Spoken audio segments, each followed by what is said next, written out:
Hello and welcome back to my channel, Chess Capture Threats. Today's episode 65 of the Chess Guide. We're going over an example game between Hans Neimann and Magnus Carlsen. So this is my 100th video on the channel.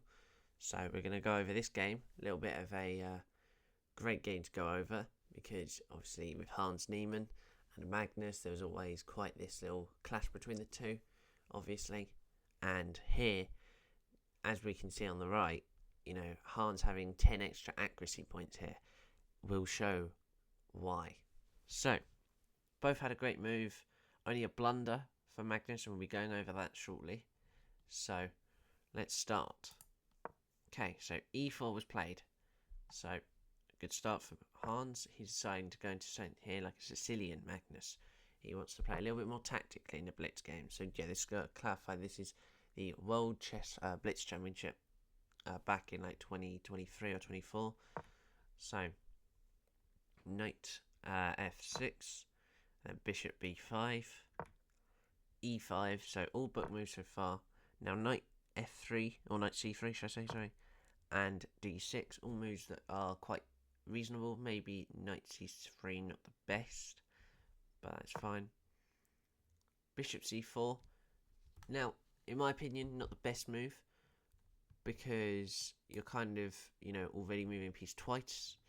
You should have really pushed d3 and then got your bishop out, but it's still okay. Now, bishop e7, obviously, black trying to get his pieces out now, as he's kind of got that tempo. Now Hans pushes d3, knight f6, h3, stopping this pin, obviously, and castles. Now, knight to h2. A bit of a unconventional move for Hans Neimann, because again we're moving a piece twice in the opening, but we're also, this is going to be good in the future, I think, because obviously after we castle, maybe we're going to castle, maybe we're not going to, but you have got this really good spot here to stop any threats, really. So bishop to e6. Now the knight moves straight away to g4, so he's already going to pounce for a knight here. An example, if we trade, he opens his rook right up. Now knight to d4, the first mistake here Magnus makes. So there's only one move here, and now Hans not really finding the best move here. He should have captured, they're saying, but a4 still doesn't, lose lots. But then a6 here, again, they're looking at this. Now there's actually thinking of sacrificing here almost. Don't really get it after this capture, but I guess there's that fork. So if I show you real quickly, like if we was to take the knight here, they have this fork. And then if we take the pawn, they take this, and then they're up. So, okay, let's go back to here. Now, Hans finds knight takes f6. Bishop takes f6, obviously. Now knight to d5. Very nice move. An outpost, technically, here, because obviously no pawns can capture it. And b5 here.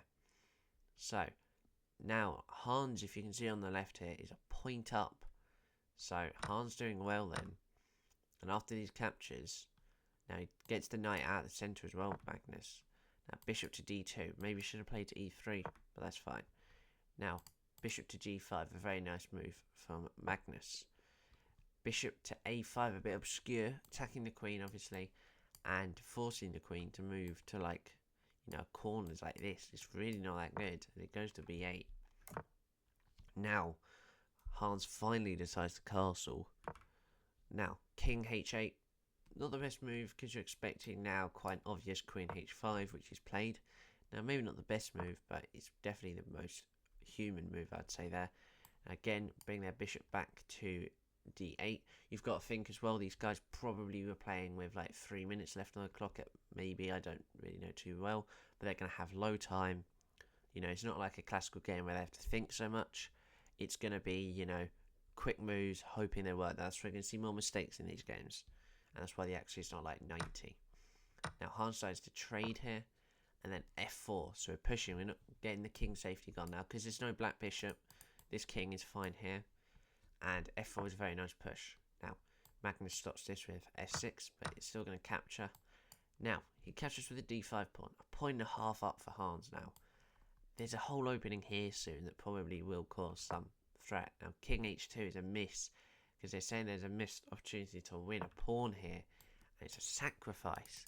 Now, the sacrifice here is obviously, if you take with a rook, and then you've got all of this captures, you actually will win here.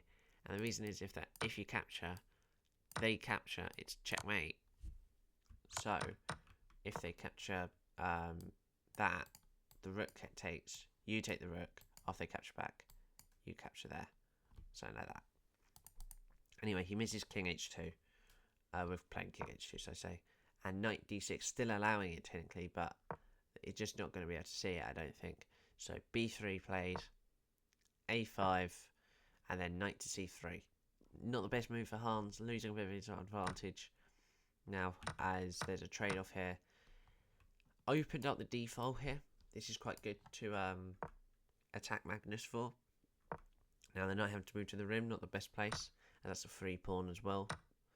Although they tried to trade off here, but this bishop seeming to be a little bit more powerful, but the queen coming back, offering a queen trade, which does happen. Now, rook on f to b8, kind of blocking in this pawn as well, but this rook's over for the pawn, but it's not the best. Now, rook to a3 again, protecting this pawn and attacking this pawn. Now, not the best move, rook to c8 here, because this allows the knight to move around a little bit more, and obviously looking at a little nice fork here. And rook on a, now, not the best move, I'd say here, as 2.3 points up here. So now, after the rook moves, there's a free pawn. So, hugely here, that, and you can't really take this pawn as well as black, because you would have had this check up here. So now, he's just a pawn up at least. So the rook goes to a8 here. Now they're going to trade. Not the best move there, but what we can see now is there's just going to be pushing, and there's mistakes here. Not the best move again, should have blocked with the rook, but he tried to sacrifice. He tried to do this, so after a take, he can take here. But now, after he takes, he's just going to check, and after this blunder, he's going to just take the pawn. And now, after this rook moves, he's just going to push the pawn. And last but not least, Magnus, even 4 points down, it's still a fighting chance, plays, I'd say, the worst move on the board, because he gives away checkmate in one, and for once we see checkmate on the board, and Hans Neimann wins the game. So, a very good game there. Hopefully enjoyed that. Now, there was a little bit of ups and downs there. I think what we saw there is how time can really get someone after, even someone like Magnus Carlsen, world phenomenon, and he's still able to struggle with that time maybe, and the pressure, especially against playing someone against like Hans Neimann, obviously their history with each other, still can all climb up to them, and as we saw, the attack, even with all the pieces playing positionally, we're still able to keep that pawn on the b file, just keep pushing, and in the end help win the game. So, that is it for today's video. A little bit shorter than normal, I think, only about a minute or so. So, hopefully you enjoyed that. So, thank you and bye-bye.